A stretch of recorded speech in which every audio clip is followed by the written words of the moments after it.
Hi friends, మనకి ఈ video అయితే కనుక పంజాబ్ నేషనల్ బ్యాంక్కి సంబంధించినటువంటి రిక్రూట్మెంట్ ఆఫ్ లోకల్ బ్యాంక్ ఆఫీసర్స్కి సంబంధించినటువంటి అప్లికేషన్ ఆన్లైన్ ప్రాసెస్ అనమాట. మీరు చూసుకున్నట్టయితే కనుక ఇక్కడ మొదట ఏంటంటే రిజిస్ట్రేషన్ అయితే చేసుకోవాలి. తర్వాత లాగిన్ అయిపోయి మన కంప్లీట్ అప్లికేషన్ ప్రాసెస్ అయితే చేసుకోవచ్చు అనమాట. మీరు కనుక స్కిప్ చేయకుండా ఈ యొక్క వీడియోను కంప్లీట్గా చూసుకున్నట్టయితే మీరు కంప్లీట్ అప్లికేషన్ ప్రాసెస్ అనేది స్టెప్ బై స్టెప్ ఈజీగా అయితే చేసుకోవచ్చు అనమాట. ప్లస్ మీ గతంలో ఈ యొక్క ఐబీపీఎస్లో అకౌంట్ ఉన్నప్పటికీ కూడా ఈ వేకెన్సీస్కి సంబంధించి తప్పనిసరిగా మనకి ఏంటంటే ఇక్కడ click hey for new registration అని ఉంది. అందరూ కూడా మొదట రిజిస్ట్రేషన్ అయితే చేసుకొని ఆ యొక్క రిజిస్ట్రేషన్ నెంబర్ పాస్వర్డ్ అయితే తీసుకోవాలి. నెక్స్ట్ ఇలా వచ్చిందనమాట. ఇక్కడ మనకి 7 స్టెప్స్ అయితే ఉంటాయి అనమాట అప్లికేషన్ ప్రాసెస్. మొదట బేసిక్ ఇన్ఫర్మేషన్, తర్వాత ఆ యొక్క మొబైల్ నెంబరు, ఈమెయిల్ ఐడి యొక్క ఇదనమాట వెరిఫికేషన్ చేసుకోవాలి. ఓటీపీస్ వస్తాయి మనకి. అలాగే ఫోటో సిగ్నేచర్ అప్లోడ్ చేసుకోవాలి. అలాగే లైవ్ ఫోటో కూడా క్యాప్చర్ అయితే చేసుకోవాలి. దాంతోపాటు education details, preview, upload section, fee అనమాట. ఇలాగా ఇక్కడ ఏంటంటే మొదట స్టార్ మార్క్ పెట్టిన తప్పనిసరిగా మనం ఫిల్ అవుట్ అయితే చేసుకోవాలి. ఇక్కడైతే మీ యొక్క ఫుల్ నేమ్ అయితే ఎంటర్ చేసుకోవాలి. ప్లస్ ఆ నేమ్ అనేది ఏంటంటే మనకి ఫోటో ఐడి, అలాగే లేదంటే కనుక డేట్ ఆఫ్ బర్త్ ప్రూఫ్ ఏదైతే ఉందో దాని ప్రకారం ఇక్కడ ఎగ్జాక్ట్గా మ్యాచ్ అయ్యేలాగా చూసుకోవాలన్నమాట. సీక్వెన్స్ కూడా అదేవిధంగా దాంట్లో కనుక మీకు సర్నేమ్ ముందుంటే ఇక్కడ కూడా సర్నేమ్ ముందు ఉండాలి, లాస్ట్ ఉంటే లాస్ట్ ఉండాలన్నమాట. అంటే మన ఫోటో ఐడి లేదంటే డేట్ ఆఫ్ బర్త్ ప్రూఫ్ ప్రకారం మీరు ఏదైతే ఎగ్జామ్ క్యారీ చేస్తారో ఆ తర్వాత రిక్రూట్మెంట్ ప్రాసెస్కి సంబంధించి దాని ప్రకారం ఇక్కడ ఎగ్జాక్ట్గా అయితే నేమ్ ఉండాలి. ఈ డీటెయిల్స్ తర్వాత మనకి చేంజ్ చేసుకునే అవకాశం కూడా ఉండదు. సో మీకు తర్వాత అప్లికేషన్ అనేది రిజెక్ట్ అయ్యే అవకాశాలు ఉంటాయి కాబట్టి సో జాగ్రత్తగా చెక్ చేసుకొని ఫోటో ఐడి లేదంటే డేట్ ఆఫ్ బర్త్ ప్రూఫ్ అంటే 10th క్లాస్కి సంబంధించినటువంటి డాక్యుమెంట్ ప్రకారం కానీ మీ యొక్క ఫుల్ నేమ్ ఇక్కడ ఎంటర్ అయితే చేసుకోవాలి. ఇక్కడ అయితే 35 క్యారెక్టర్స్ లోపు ఉంటే ఫుల్ నేమ్ ఇక్కడే ఎంటర్ చేసుకోవచ్చు అనమాట. లేదంటే మనకి మిడిల్ నేమ్ ఆప్షన్ ఉంటుంది, లాస్ట్ నేమ్ ఆప్షన్ కూడా మనకి ఉంటుందన్నమాట. ప్లస్ మీ నేమ్ అనేది ఇక్కడ డిస్ప్లే అవుతుంది అనమాట, చెక్ చేసుకోవచ్చు. ఫుల్ నేము అది పైన చెప్పినటువంటి డేట్ ఆఫ్ బర్త్ ప్రూఫ్ లేదంటే కనుక ఫోటో ఐడి ప్రూఫ్ ప్రకారం ఎగ్జాక్ట్గా ఉంటే కనుక ఎటువంటి స్పెల్లింగ్ మిస్టేక్స్ లేకుండా మీకు ఎటువంటి ప్రాబ్లం ఉండదు. సో దాని ప్రకారం మీరు ఇక్కడ నేమ్ అయితే ఎంటర్ అయితే చేసుకోవాలి. అలాగే మీకు 10 డిజిట్ మొబైల్ నెంబర్ ఇక్కడ ఎంటర్ చేయాలి 2 టైమ్స్ అనమాట. ఇంకా సెకండ్ ఆల్టర్నేటివ్ మొబైల్ నెంబర్ ఏదైనా ఉంటే ఇక్కడ ఎంటర్ చేసుకోవచ్చు, లేకపోతే ఆప్షన్, ఎందుకంటే స్టార్ మార్క్ లేదు కాబట్టి. సో ఈమెయిల్ ఐడి ఇక్కడ ఎంటర్ చేయాలి. అలాగే డొమైన్ అయితే ఇక్కడ సెలెక్ట్ అయితే చేసుకోవాలి. డొమైన్ అంటే జీమెయిల్ ఏంటి అనేది అనమాట లిస్ట్ అయితే వస్తుంది. దీంట్లో లేనటువంటి డొమైన్ మీకు ఏదైనా ఉంటే కనుక అదర్స్ అనే ఆప్షన్ కూడా ఉంటుంది, ఎటువంటి ప్రాబ్లం లేదనమాట. సో ఇక్కడ ఏంటంటే మనం ఇలాగా ఎంటర్ అయితే చేసుకోవాలన్నమాట. సపోజ్ ఇలా అనమాట డొమైన్ సెలెక్ట్ చేసుకున్న తర్వాత ఇలాగా ఇక్కడైతే మనం ఏంటంటే ఈ యొక్క ఈమెయిల్ ఐడి ఇంక్లూడింగ్ ఈ యొక్క డొమైన్తో పాటు ఫుల్ ఈమెయిల్ ఐడి అనేది ఇక్కడ మనం ఈ కాలంలో ఎంటర్ అయితే చేసుకోవాలన్నమాట. ఇలాగా సరిపోతుంది. సో కిందకైతే వచ్చేయాలి. కిందకు వచ్చేసి ఏంటంటే ఇక్కడ మనం క్యాప్చా ఎంటర్ చేయాలన్నమాట. ఈ క్యాప్చా ఎంటర్ చేసేసి ఇక్కడ సేవ్ నెక్స్ట్ అయితే చేసుకోవచ్చు. ప్లస్ ఇక్కడైతే నెక్స్ట్ ఇలా ప్రాంప్ట్ వస్తుంది ఏంటంటే కన్ఫామ్ సబ్మిషన్ అనమాట. ఏంటంటే మనకి ఇప్పటివరకు మనం ఎంటర్ చేసినటువంటి ఇన్ఫర్మేషన్ ఏదైతే ఉందో ఆ డీటెయిల్స్ అనేది తర్వాత మనం చేంజ్ చేసుకునే అవకాశం అయితే ఉండదన్నమాట. సో జాగ్రత్తగా చెక్ చేసుకుని అన్నీ ప్రాపర్గా ఉంటే ఇక్కడ ఓకే అయిన బటన్ అయితే క్లిక్ అయితే చేయాలి. ప్లస్ నెక్స్ట్ ఏంటంటే ఇక్కడ వెరిఫికేషన్ సెక్షన్ అనమాట. ఏంటంటే మన మొబైల్ నెంబర్, ఈమెయిల్ ఐడి దానికి ఎదురుగా ఒక సెండ్ ఓటీపీ అనే ఒక బటన్ ఉంది అనమాట. దాని మీద క్లిక్ చేసి సెపరేట్ ఓటీపీస్ అనేది మనం ఇక్కడ వెరిఫై అయితే చేసుకోవాలి. దానికన్నా ముందు ఏంటంటే ఇక్కడ క్యాప్చా అయితే ఎంటర్ చేయాలి. క్యాప్చా ఎంటర్ చేసి మొదట సెండ్ ఓటీపీ అనేది ఒక ఓటీపీ వస్తుంది, వెరిఫై చేయాలి. అలాగే నెక్స్ట్ ఇంకొక క్యాప్చా ఎంటర్ చేసి సెండ్ ఓటీపీ అని ఇంకొక ఓటీపీ వస్తుంది, ఇది కూడా మనం వెరిఫై అయితే చేసుకోవాలి. ప్లస్ ఇలా వస్తుంది అనమాట. ఈ రెండింటి కూడా మనకి మొబైల్ నెంబర్ వెరిఫైడ్, అలాగే ఈమెయిల్ ఐడి వెరిఫైడ్ అని వస్తుంది. నెక్స్ట్కి అయితే వెళ్ళచ్చు. ప్లస్ ఇదైతే మనకి థర్డ్ ట్యాబ్ అనమాట. ట్యాబ్స్ అయిపోతే కనుక గ్రీన్ కలర్లోకి చేంజ్ అవుతుంది, లేకపోతే కనుక ఇలాగ మనకి బ్లూ కలర్లో ఉంటుంది, అంటే మనం ఆ ట్యాబ్లో ఉన్నామని అర్థం. ఇక్కడ ఏంటంటే మనకి ప్రొవిజనల్ రిజిస్ట్రేషన్ నెంబర్, పాస్వర్డ్ అనేది డిస్ప్లే అవుతున్నాయి అనమాట. మీకు మెసేజ్ కూడా వస్తుంది, ఒక చోట నోట్ చేసుకుని పెట్టుకో. తర్వాత లాగిన్ యొక్క పర్పస్ కోసం అనమాట. మొదట ఫోటోగ్రాఫ్ అప్లోడ్ చేయాలి. తర్వాత ఏంటంటే లైవ్ ఫోటో కూడా క్యాప్చర్ అయితే చేసుకోవాలన్నమాట. సో ఇదేంటంటే 6 months ఆ లోపల తీసుకున్నటువంటి రీసెంట్ పాస్పోర్ట్ సైజ్ ఫోటోగ్రాఫ్ అయి ఉంటారన్నమాట. I confirm that this is my recent 6 months old, not more than 6 months old photo tick on చేయాలన్నమాట. సో ఇక్కడ ప్లస్ మీరు కనుక ల్యాప్టాప్లో చేస్తున్నట్టు ఇలా ప్రాంప్ట్ వస్తుంది అనమాట. ఇక్కడ అంటే మన యొక్క వెబ్ క్యామ్కి ఎలా ఉంటే సరిపోతుంది, ఎలా అని చెప్పేసి మన యొక్క ఫోటోని క్యాప్చర్ అయితే చేసుకోవాలి. లేదంటే కనుక మనం ఇక్కడ క్యూఆర్ కోడ్ వస్తుందన్నమాట. మీరు కనుక మొబైల్లో చేస్తామంటే ఆ యొక్క క్యూఆర్ కోడ్ ద్వారా కూడా ఆ యొక్క మొబైల్లో మీరు కనుక క్యాప్చర్ చేస్తే ఆ ఫోటో ఇక్కడికి అప్డేట్ అయిపోతుంది అనమాట డైరెక్ట్గా. సో ఇది కూడా టిక్ ఆన్ చేయాలి. నెక్స్ట్ ఏంటంటే సిగ్నేచర్ కోసం ఇక్కడ బ్రౌజ్ ఇచ్చారు, ఇది కూడా మనం అప్లోడ్ అయితే చేసుకోవాలి. టిక్ ఆన్ చేయాలి, సిగ్నేచర్ అప్లోడ్ చేసిన తర్వాత నెక్స్ట్ అన్నారనమాట. సో ఇక్కడ ఏంటంటే మనకి పైన ఇది ఉందన్నమాట, గైడ్లైన్స్ ఉన్నాయన్నమాట. ఏంటంటే ఫోటోగ్రాఫర్ సిగ్నేచర్ ఎలా అప్లోడ్ చేయాలి అనే దానికనమాట.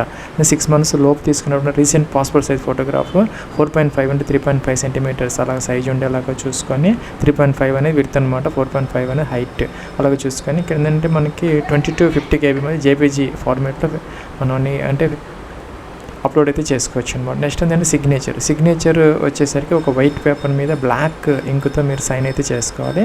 అలాగే చూసుకుంటే మనకి 10 to 20 KB మధ్య ఆ యొక్క సైజులో మన జేపీజీ ఫార్మాట్లో సిగ్నేచర్ కూడా అప్లోడ్ అయితే చేయాలన్నమాట.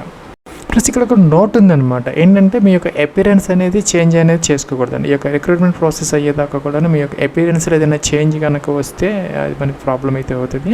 సో దాని ప్రకారం ఇక్కడ నోట్ ఇచ్చారు కాబట్టి candidates are also advised not to change their appearance till the process is completed.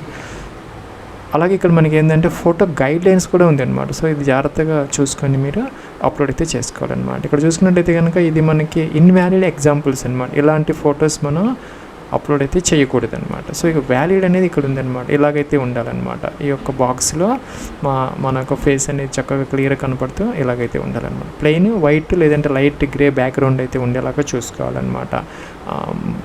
ఏంటంటే రెండు కూడా మనం ఏదైతే ఫోటో అప్లోడ్ చేస్తున్నామో అలాగే ఈ యొక్క క్యాప్చర్డ్ ఫోటో కూడా బోత్ కూడా అనమాట. లైవ్ ఫోటో అండ్ మనం ఆ యొక్క అప్లోడెడ్ ఫోటో రెండింటి కూడా లైట్ లేదంటే ఆ యొక్క వైట్ బ్యాక్గ్రౌండ్ ఉండేలాగా చూసుకోవాలి. అలాగే ఫేస్ క్లియర్గా విజిబుల్ అయితే అవ్వాలి, స్ట్రైట్ గేజ్లో అయితే ఉండాలన్నమాట, షార్ప్గా అంటే ఫోకస్డ్ ఇమేజ్డ్గా ఉండాలన్నమాట. అలాగే గుడ్ లైటింగ్ అయితే ఉండాలి, షాడోస్ అనేది లేకుండా చూసుకోవాలి.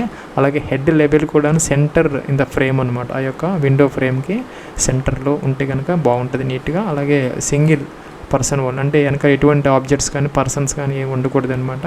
ఇలాగ నీట్గా ఇలాగైతే టిప్స్ కూడా ఇచ్చారనమాట వీళ్ళు, దాని ప్రకారం మీరు చక్కగా చేసుకోవచ్చు. అంటే న్యాచురల్ డే లైట్ ఉండేలాగా చూసుకోవాలి, షాడో ఫ్రీ అంటే షాడోస్ లేకుండా, ఇంకా ప్లెయిన్ బ్యాక్గ్రౌండ్ ఉండేలా చూసుకోవాలి. వెనకాల ఫ్యాన్స్ తిరగడం కానీ ఎటువంటి ఆబ్జెక్ట్స్ లేకుండా ఉంటే నీట్గా ఉంటుంది. అలాగే హోల్డ్ అంటే ఫేస్ని స్టడీగా పెట్టుకోవాలన్నమాట. అలాగే పోర్ట్రేట్ మోడ్లోనే చేసుకోవాలి, ల్యాండ్స్కేప్లో చేయకూడదు అనమాట.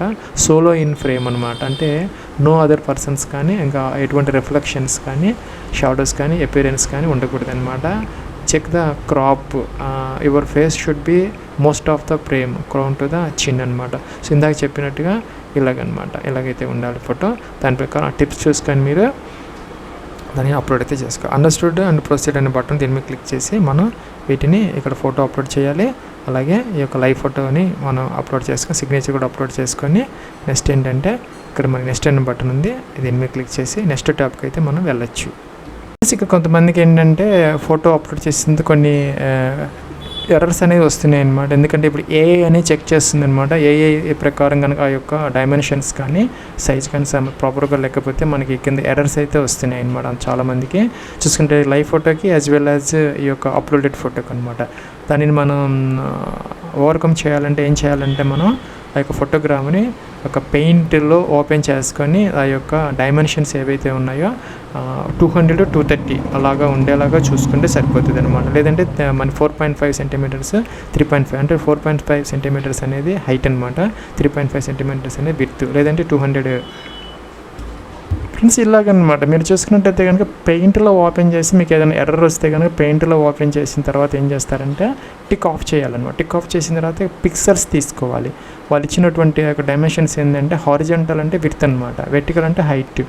హారిజంటల్ 230 పెట్టుకోవాలన్నమాట, విత్ హైట్ అనేది 230 పెట్టుకొని పిక్సెల్స్ ఓకే అని చెప్పేసి ఇక్కడ మనకి ఫైల్లోకి వెళ్ళి సేవ్ యాజ్ అని చెప్పేసి అక్కడ జేపీజీ ఫార్మేట్లో కనుక మీరు చేసుకుంటే సైజు కూడాను వాళ్ళు ఇచ్చిన ప్రకారం ఉంటే కనుక మీకు ఎటువంటి ప్రాబ్లము ఎటువంటి ఎర్రర్ చూపించదు అనమాట, తీసేసుకుంటుంది ఎటువంటి ప్రాబ్లం. ఇప్పుడు మనకి 20 KB మినిమం ఉండాలి, 50 KB మ్యాక్సిమం, ఈ లోపల ఉంటే సరిపోతుంది అనమాట. మీకు ఏదైనా సైజులో ఏదైనా ఎక్కువ తక్కువలు వస్తే కనుక మార్చుకోవాలి అంటే మనకి గూగుల్లోకి వెళ్ళేసి జేపీజీ ఫైల్ ఇంక్రీజ్ సైజు అలాగ ఉంటుంది అనమాట. దాని ప్రకారం ఈజీగా అయితే మీరు చేసుకోవచ్చు. ఫస్ట్ నేనైతే ఈ వెబ్సైట్ యూజ్ చేస్తానన్నమాట, PA7 ఇమేజ్ టూల్ అని చెప్పేసి. ఇక్కడ మనం అప్లోడ్ చేసిన ఫోటో పెట్టుకొని ఇక్కడ అప్లోడ్ మనకి ఎంత సైజ్ కావాలో అంత సైజ్ అనమాట. రెడ్యూస్ అవుతుంది, ఇంక్రీజ్ ఉన్న ఆప్షన్ కూడా ఉంటుంది, చేసుకోవచ్చు. మన JPGని కాకుండా PDF కానీ ఎలా అయినా అన్ని రకాలుగా ఇక్కడ మనం చేసుకోవచ్చు అనమాట ఈ వెబ్సైట్లో. అలా బ్యాక్గ్రౌండ్ కూడా మనం రిమూవ్ చేసుకోవచ్చు. ఆ యొక్క సైజుని మనం ఎగ్జాక్ట్ సైజ్ మనకి ఎంత కావాలో అంత పెట్టుకొని ఇక్కడ ఇంక్రీజ్ డిక్రీజ్ అని ఉంటుంది పెట్టుకొని శుభ్రంగా మనం దానిని సేవ్ యాజ్ చేసుకొని దానిని ఆ యొక్క ఫోటోని డౌన్లోడ్ చేసుకొని అప్లోడ్ చేసేస్తే డైరెక్ట్గా అప్లోడ్ అయితే అయిపోతుంది. ఎటువంటి ప్రాబ్లం అనేది మీకు ఉండదన్నమాట. ప్లస్ మనం 4th ట్యాబ్కి అయితే వచ్చేసాము. ఇక్కడ కూడా మనకి 2 సబ్ ట్యాబ్స్ అయితే ఉంటాయి. ఇక్కడ ఏంటంటే బేసిక్ డీటెయిల్స్ అండమ్మా. ఫస్ట్ ఏంటంటే state you want to apply for, అంటే మీరు ఏ స్టేట్కి అప్లై చేయాలనుకుంటే అది ఇస్తాడు. సపోజ్ ఆంధ్రప్రదేశ్, తెలంగాణ ఏంటి అనేది. దానికోసం ఏంటంటే మొదట మనం ఏంటంటే ఈ యొక్క నోటిఫికేషన్ అయితే చూసుకోవాలన్నమాట. ఏంటంటే మీరు ఏ స్టేట్కైనా అప్లై అయితే చేయొచ్చు. అయితే లోకల్ లాంగ్వేజ్ ప్రాబ్లం ఉంది కాబట్టి మ్యాండేటరీ లాంగ్వేజ్ ప్రొఫిషియన్సీ అనేది ఆంధ్రప్రదేశ్కి అలాగే తెలంగాణకి సంబంధించి తెలుగు కాబట్టి మనం ఈ 2 స్టేట్స్కి అప్లై చేసుకునే అవకాశం ఉంటుంది. మీకు అదర్ స్టేట్స్కి సంబంధించినటువంటి లాంగ్వేజ్ కనుక వచ్చి ఉంటే అక్కడ వేకెన్సీస్ ఎక్కువ ఉంటే మీరు అప్లై చేయాలనుకుని అక్కడైనా చేసుకోవచ్చు అనమాట. అది మీ ఇష్టం అనమాట. సో ఇక్కడ ఏంటంటే మీరు చూసుకోవచ్చు అనమాట. అప్లై చేసే ముందు మీ యొక్క కేటగిరీ ఏంటి, మీరు ఏ స్టేట్కి అప్లై చేయాలో ఆ లాంగ్వేజ్ ఏంటి, దాంట్లో ఎన్ని వేకెన్సీస్ ఉన్నాయి అనేది చూసుకోవచ్చు అనమాట. ఆంధ్రప్రదేశ్లో 4 మాత్రమే ఉన్నాయి, అవి కూడా URలో మాత్రమే ఉన్నాయి. ఎవరైనా అప్లై చేయొచ్చు అనమాట. UR అనేది ఓపెన్ కేటగిరీ కాబట్టి ఆల్ కేటగిరీ వాళ్ళు URకి అప్లై అయితే చేసుకోవచ్చు, ఎటువంటి ప్రాబ్లం లేదు. అలాగే తెలంగాణ చూసుకుని అన్ని కేటగిరీస్లో ఉన్నాయి, వేకెన్సీస్ కూడా ఎక్కువ ఉన్నాయి, 41 ఉన్నాయి. సో అప్లై అయితే చేసుకోవచ్చు అనమాట. సో ఏదో ఒక స్టేట్ అయితే అప్లై చేయాలి కాబట్టి మీరు ఇక్కడ స్టేట్ అనేది సెలెక్ట్ అయితే చేసుకోవాలి. సపోజ్ తెలంగాణ అలాగనమాట. సో లోకల్ లాంగ్వేజ్ ఆటోమేటిక్గా వచ్చేస్తుంది మనకి ఇక్కడ తెలుగు అని చెప్పేసి. తెలుగు అనేది మనం సెలెక్ట్ అయితే చేసుకోవాలన్నమాట. ఆ యొక్క లాంగ్వేజ్ అనేది మన రీడింగ్, రైటింగ్ అండ్ అండర్స్టాండింగ్ వచ్చి అని చెప్పేసి ఇక్కడ ఎస్ అయితే పెట్టాలి. నెక్స్ట్ ఏంటంటే మన 10th లేదంటే ఇంటర్మీడియట్ ఆ యొక్క మార్క్ షీట్లో ఈ యొక్క సబ్జెక్ట్ అనేది, ఈ యొక్క లాంగ్వేజ్ సబ్జెక్ట్ తెలుగు ఏంటనేది మనం చదువుకొని ఉన్నామని చెప్పేసి ఎస్ అయితే పెట్టుకోవాలి. చదువుకుంటే ఎస్ పెట్టాలి, లేకపోతే నో పెట్టాలన్నమాట. ప్లస్ నెక్స్ట్ అంటే మీ కేటగిరీ ఏంటి, UR, AWS, OBCని, SCని, STని ఏదైతే అదనమాట మనం సెలెక్ట్ అయితే చేసుకుంది. ఇది తర్వాత మనం చేంజ్ చేసుకునే అవకాశం అయితే ఉండదన్నమాట.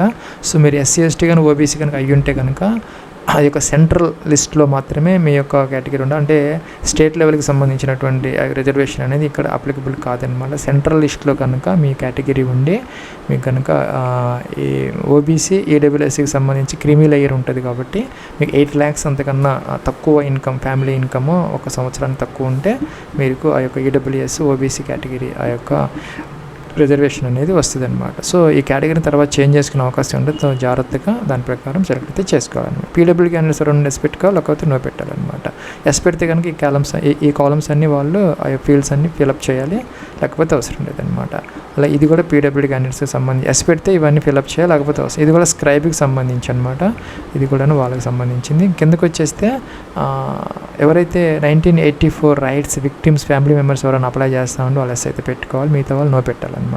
ఎక్స్ సర్వీస్ మ్యాన్ అయితే ఎస్ పెట్టుకోవాలి, లేకపోతే నో పెట్టాలన్నమాట. ఎస్ పెడితే పీరియడ్ ఆఫ్ సర్వీస్, డిశ్చార్జ్ ఇవన్నీ మెన్షన్ చేయాలి, నో పెడితే అవసరం అయితే ఉండదన్నమాట. ఇంకా మీరు యొక్క పంజాబ్ నేషనల్ బ్యాంక్కి సంబంధించిన ఆ యొక్క దాంట్లో ప్రజెంట్ మీరు వర్క్ చేస్తూ ఉంటే కనుక ఎంప్లాయ్ అయ్యి ఉంటే ఆ బ్యాంకులో ఎస్ అయితే పెట్టుకో, లేకపోతే నో అనమాట. ఇవి కాకుండా హ్యావ్ ఎర్లియర్ వర్క్డ్ గతంలో కనుక ఇదేంటంటే ఫస్ట్ కాలం ఏంటంటే ప్రజెంట్ వర్క్ చేస్తూ ఉంటే ఈ PNBలో ఎస్ పెట్టాలి. ఈ కాలం ఏంటంటే మనకి మీరు కనుక గతంలో earlier worked any of the merged or ఆ యొక్క ఎంటిటీస్లో కనుక వర్క్ చేస్తుంటే ఈ పంజాబ్ నేషనల్ బ్యాంక్కి సంబంధించినటువంటి ఏదైనా కంపెనీలో మీరు వర్క్ చేసి ఉంటే గతంలో ఎస్ పెట్టుకో, లేకపోతే నో. ఎస్ పెడితే ఎంప్లాయ్మెంట్ ఐడి అవన్నీ మెన్షన్ చేయాలి, నో పెడితే అవసరమైతే లేదనమాట. ఇంకా కూడా మీ మీద ఏదైనా అడ్వర్స్ రిపోర్ట్స్ కానీ ఏదైనా క్యారెక్టర్ ఎంటిజెన్స్ కానీ ఏమైనా ఉంటే కనుక ఎస్ పెట్టుకోవాలి. సాధారణంగా ఎవరికి ఉండవు కాబట్టి నో అయితే పెట్టుకోవచ్చు అనమాట. ఉంటే పర్టికులర్గా ఎస్ అయితే పెట్టాలన్నమాట మనం. అలాగే రిలీజియన్ మీరు మీ యొక్క రిలీజన్ అనేది సెలెక్ట్. ఇక్కడ హిందూ పెడితే కనుక నో పెట్టాలి. అదర్ దాన్ హిందూ పెడితే కనుక ఎస్ అయితే పెట్టుకుంటే వాళ్ళకి మైనారిటీ రిలీజియస్ కమ్యూనిటీ స్టేటస్ అనేది ఉంటుంది అనమాట. సో నేషనాలిటీ ఇండియన్ అనేది సెలెక్ట్ అయితే చేసుకోవాలన్నమాట. సో ఇక్కడ ఫోటో ఐడి కోసం ఏంటంటే కొన్ని ఆప్షన్స్ అయితే వస్తున్నాయి, పాన్ కార్డు, ఆధార్ కార్డు అనమాట. సో ఆ కార్డు మీరు సెలెక్ట్ చేసుకుని దాని నెంబర్ అయితే మెన్షన్ చేయాలి.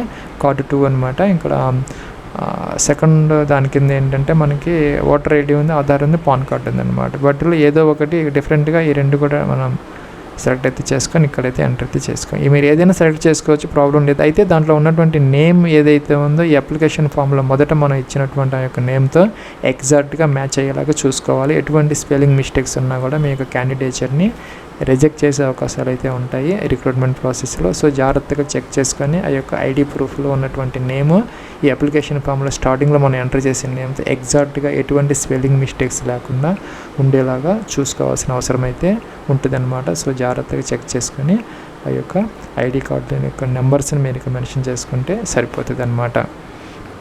అలాగే ఆధార్ కార్డు యొక్క కన్సెంట్ అయితే ఇక్కడ అడుగుతారనమాట. ఎందుకంటే ఎగ్జామ్ వేసినప్పుడు వీళ్ళు బయోమెట్రిక్ చేసే అవకాశాలు అయితే ఉంటాయి. అందుకోసం మీ యొక్క కన్సెంట్ అనేది ఇక్కడ ఇవ్వాల్సిన అవసరం అయితే ఉంటే తప్పనిసరిగా ఎస్ అయితే పెట్టాలి. సో ఆధార్ కార్డ్ నెంబర్ అయితే మెన్షన్ అయితే చేసుకోవాలన్నమాట. అలాగే చూసుకుంటే centre which examination belongs to. So మీరు ఏ స్టేట్లో ఎగ్జామ్ రాయాలనుకుంటే ఆ ఎగ్జామ్ స్టేట్ సెలెక్ట్ చేసుకుంటే సెంటర్ ఆఫ్ ఎగ్జామినేషన్స్ అని. సపోజ్ మీరు కనుక ఇక్కడ ఆంధ్రప్రదేశ్ ఇస్తే ఫ్రెండ్స్ మనకి ఏంటంటే విజయవాడ, గుంటూరు, విశాఖపట్నం, తిరుపతి, శ్రీకాకుళం, రాజమండ్రి, ఒంగోలు అవి మాత్రమే వస్తున్నాయి. వాటిలో ఏదో ఒకటి మీరు సెలెక్ట్ చేసుకుంటే అక్కడ ఎగ్జామ్ అయితే జరుగుతుంది అనమాట. సో అది కాకుండా మీరు కనుక తెలంగాణలో కనుక ఎగ్జామ్ రాయాలి అని అనుకుంటే సపోజ్ మీరు ఆంధ్రప్రదేశ్కి అప్లై చేసిన తెలంగాణలో రాసుకోవచ్చు. లేదంటే తెలంగాణకి అప్లై చేసినా కూడాను మీరు ఆంధ్రప్రదేశ్లో కూడా మీకు దగ్గరగా ఎగ్జామ్ రాసుకునే అవకాశం మీకైతే ఉంటుంది అనమాట. ఎటువంటి ప్రాబ్లం లేదు. హైదరాబాద్, వరంగల్, మహబూబ్నగర్, కరీంనగర్, ఖమ్మం అలా ఉన్నాయన్నమాట. సో ఇక్కడ అన్నీ కూడా వస్తున్నాయి. నేను ఇక్కడ పైన ఏంటంటే ఆంధ్రప్రదేశ్ చూజ్ చేసుకున్నాను, కానీ ఇక్కడ నాకు అన్ని స్టేట్స్ వస్తున్నాయి కాబట్టి మీరు ఎక్కడైనా ఎగ్జామ్ రాసుకునే అవకాశం ఉంది. దీన్ని బట్టి మనకు అర్థం అవుతుంది అనమాట. సో డేట్ ఆఫ్ బర్త్ ఇక్కడ క్యాలెండర్ అయితే ఇచ్చారు, డే, మంత్, ఇయర్ అనమాట.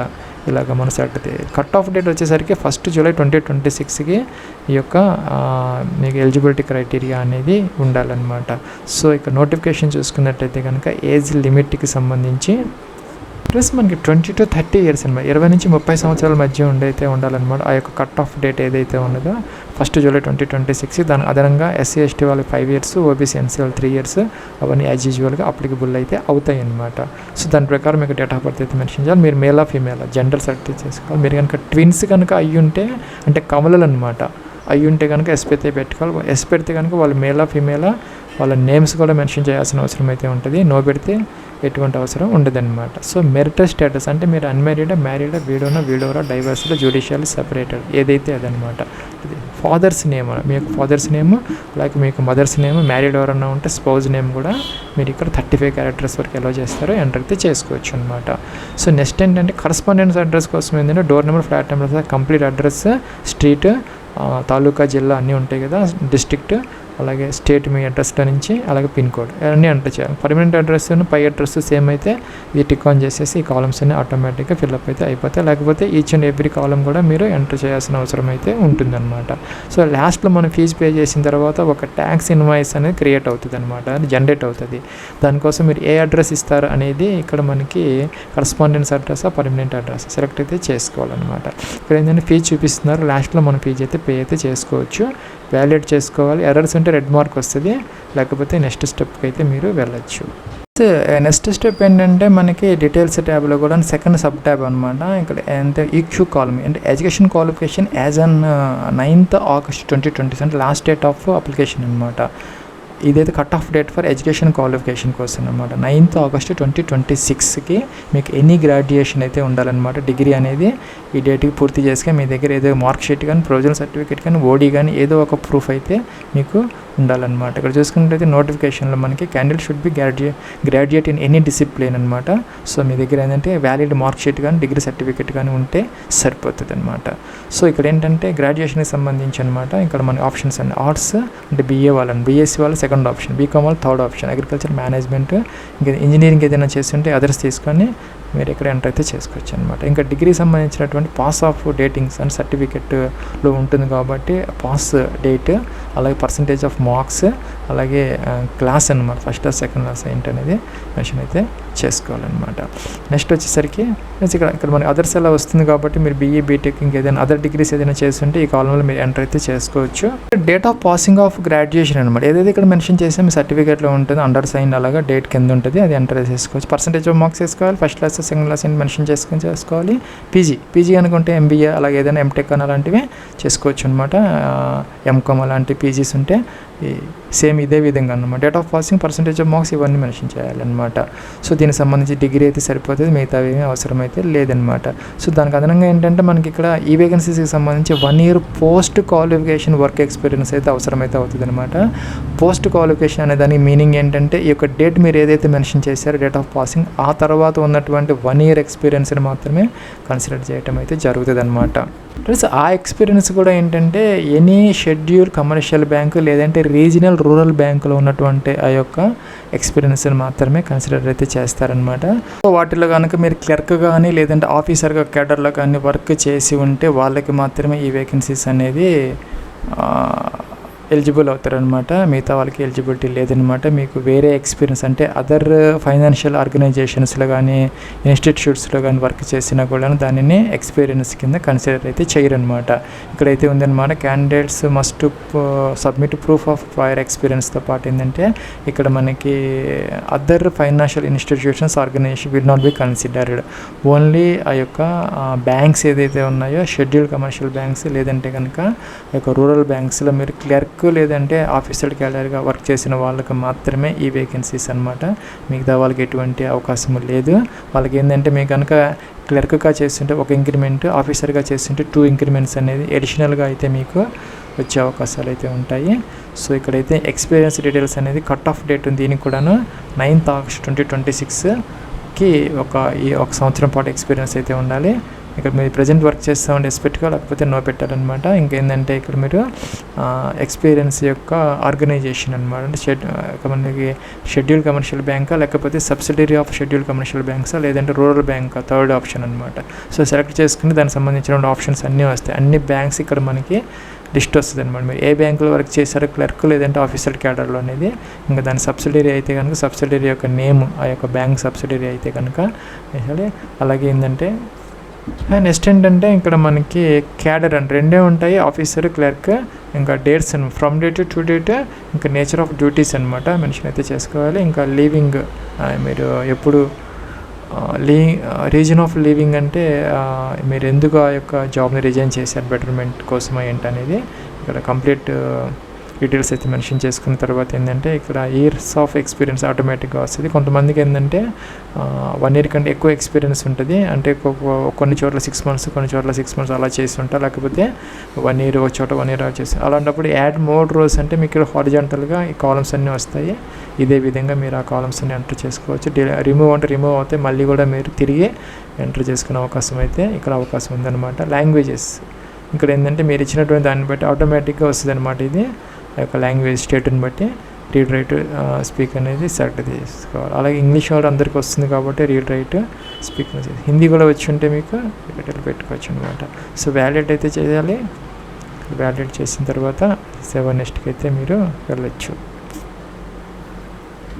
ఈ స్టెప్లో ఏంటంటే మనకి ప్రివ్యూ కనపడుతుంది అనమాట. అన్నీ చెక్ చేసుకోవాలి. ఏదైనా మోడిఫికేషన్స్ కావాలంటే మనకి బ్యాక్ అనే ఒక బటన్ ఉంది అనమాట. ఏమీ క్లిక్ చేసి ఎడిట్ అయితే చేసుకోవాలి. తర్వాత అయితే ఎడిట్ ఆప్షన్ ఉండదు. అన్నీ ప్రాపర్గా ఉంటే కనుక ఇక్కడ ఐ అగ్రీ అనాలి. ఐ అగ్రీ అని చెప్పేసి ఇక్కడ కంప్లీట్ అయితే చేసుకోవాలి. రిజిస్ట్రేషన్ కంప్లీట్ అనేది మనం చేసుకోవాలి. కంప్లీట్ అంటే ఇక్కడ మనకి అది షూర్ అని అడుగుతుంది. తర్వాత అంటే ఎడిట్ ఆప్షన్ ఉండదన్నమాట. సో జాగ్రత్తగా చెక్ చేసుకొని కన్ఫర్మ్ అయితే చేసుకోవాలి. సో ఇదైతే మనకి అప్లోడ్స్ సెక్షన్ అనమాట. లెఫ్ట్ థంబ్ ఇంప్రెషన్ అప్లోడ్ చేయాలి, హ్యాండ్ రిటన్ డిక్లరేషన్ అప్లోడ్ చేయాలి. తర్వాత ఏంటంటే education qualification, work experience documents అనమాట. 2 కలిపి ఒకటి దాంట్లో పీడిఎఫ్లో అప్లోడ్ అయితే చేసుకోవచ్చు అనమాట. Post education qualification, work experience document అంటే సో ఇక్కడ ఏంటంటే ఈ కాలం ఏంటంటే థర్డ్ కాలం ఏంటంటే ఓన్లీ ఎక్స్పీరియన్స్ సర్టిఫికేట్ పీడిఎఫ్లో అనమాట. కింద ఇంకోటి ఉంది ఎడ్యుకేషన్ క్వాలిఫికేషన్కి సంబంధించి 10th ఇంటర్మీడియట్ అన్నీ కూడా అనమాట. అన్నీ కలిపి ఒకటే అంటే మనకి సిఎంఎం ఉంటాయి కదా, కన్సాలిడేటెడ్ మార్క్ షీట్స్ అలాగా ఏవైనా సరే డిగ్రీ సర్టిఫికేట్ అన్నీ కలుపుకొని ఒకటే పీడిఎఫ్ ఇక్కడ మనం అప్లోడ్ చేస్తే సరిపోతుంది. అలాగే కేటగిరీ సర్టిఫికేట్ అనమాట అప్లోడ్ అయితే చేసుకోవాలి. ఓబీసీ ఈడబ్ల్యూఎస్ ఎవరైనా ఉంటే కనుక ఈ సంవత్సరం అంటే 2026 1st April 2026 తర్వాత తీసుకున్నటువంటి సరిపోతుంది. ఎస్సీ ఎస్టీ వాళ్ళు అయితే మనకి ఓల్డ్దైనా సరిపోతుంది, ప్రాబ్లం అయితే లేదు. ఎవరికైతే క్రిమి లేయర్ ఉంటుందో వాళ్ళకి మాత్రం ఆ యొక్క ఫైనాన్షియల్ ఇయర్లకి సంబంధించిన తప్పనిసరిగా తీసుకొని ఉండాలి. ఓబీసీ ఈడబ్ల్యూఎస్ వాళ్ళు మాత్రం ఈ సంవత్సరం 1st April 2026 తర్వాత తీసుకునేది అప్లికబుల్ అయితే అవుతుంది. సో ఇక్కడ క్యాప్చర్ ఎంటర్ చేయాలి. సేవ్ నెక్స్ట్కి అయితే మీరు వెళ్ళొచ్చు అనమాట. ఇక్కడ ఏంటంటే మనకి గైడ్లైన్స్ అయితే ఉంటాయి. లెఫ్ట్ థంబ్ ఇంప్రెషన్ అనేది ఒక వైట్ పేపర్ మీద బ్లాక్ లేదంటే బ్లూ ఇంక్తో మీరు ఇంప్రెషన్ అనేది చేసుకోవచ్చు. దాన్ని స్కాన్ చేసుకొని జేపీజీ ఫార్మేట్లో అప్లోడ్ అయితే చేసుకోవాలన్నమాట. దానికి కూడా సైజ్ అయితే ఉంటుంది 20 to 50 KB మధ్య మనం ఎలా అయితే చేస్తారు. డైమెన్షన్స్ ఏదైనా ప్రాబ్లమ్ వస్తే 240 అనమాట హైట్. ఇది కూడా 240 పెట్టుకుంటే సరిపోతుంది. హ్యాండ్ రిటన్ డిక్లరేషన్ వచ్చేసరికి కూడాను మనకి 50 to 100 KB మధ్య ఎలా అయితే చేస్తారనమాట. ఒక వైట్ పేపర్ మీద బ్లాక్ ఇంక్తో ఏంటంటే ఇక్కడ ఐకామా మీ నేమ్ రాసుకొని hereby declare all the information submitted by me in the application form is correct, true and valid. I will present the supporting documents as and when required. ఇలాగనమాట రాసుకొని sign కూడా చేసుకోవచ్చు కావాలంటే. అంతవరకు scan చేసుకొని JPG ఫార్మేట్లో మీరు upload చేస్తే సరిపోతుంది అనమాట. సో ఇక్కడ ఏంటంటే డాక్యుమెంట్స్ అదర్ డాక్యుమెంట్స్కి కూడా పీడిఎఫ్ మనకి 500 KB వరకు అలౌ అయితే చేస్తారు. ఇంకా అప్లికేషన్ ఫీజుకి సంబంధించి ఏంటంటే SC ST PWD క్యాండిడేట్స్కి మాత్రం 50 రూపీస్ ప్లస్ GST కాబట్టి 59 రూపీస్ అప్లికబుల్ అయితే అవుతుంది అనమాట. రిమైనింగ్ క్యాండిడేట్స్ అందరికీ కూడాను 1180 రూపీస్ అయితే మనం పే చేయాలన్నమాట. లాస్ట్ స్టెప్లో ఇక్కడ మనకి మీకు ఒక కేటగిరీని బట్టి ఫీజు అయితే చూపిస్తుంది. ఇక్కడ ఏంటంటే మీరు క్యాప్చర్ ఎంటర్ చేయాలన్నమాట. ఎంటర్ చేసేసి సబ్మిట్ అనాలి. సబ్మిట్ అన్నది ఓకే అని అన్నమాట. ఓకే అంటే ఏమవుతుందంటే ఇక్కడ మనకి పేమెంట్ గేట్వే అనేది ఓపెన్ అయితే అవుతుంది అనమాట. సో ఇక్కడ మనకి మల్టిపుల్ ఆప్షన్స్ అయితే వస్తాయి. Debit cards, credit cards, UPI, net bank ఎలా అయినా మీరు ఫీజు అయితే పే అయితే చేసుకోవచ్చు. ప్లస్ ఇంక ఏంటంటే లాగిన్ ఫామ్ అనమాట. ఇక్కడికి వచ్చేస్తే మనకి లాగిన్ రిజిస్ట్రేషన్ పాస్వర్డ్ మీకు మీ ఈమెయిల్ ఐడికి అలాగే మొబైల్కి SMS అయితే వచ్చి ఉంటుంది మెసేజ్. అక్కడ ఉంటాయి రిజిస్ట్రేషన్ పాస్వర్డ్ క్యాప్చర్ ఎంటర్ చేసి లాగిన్ అయ్యి అప్లికేషన్ ఫామ్ అయితే ప్రింట్ తీసుకోవచ్చు. దానికి కూడా టైం అయితే ఉంటుంది. ఇప్పుడు దాకా అంటే 24th August వరకు మీకు టైం అయితే ఉంటుంది. ఈ లోపల లాగిన్ అయిపోయి మీరు అప్లికేషన్ ఫామ్ అలాగే ఈ యొక్క ట్యాక్స్ ఇన్వాయిస్ కూడాను దాన్ని డౌన్లోడ్ చేసుకొని లేకపోతే ప్రింట్ తీసుకొని మీ దగ్గర పెట్టుకోవచ్చు అనమాట.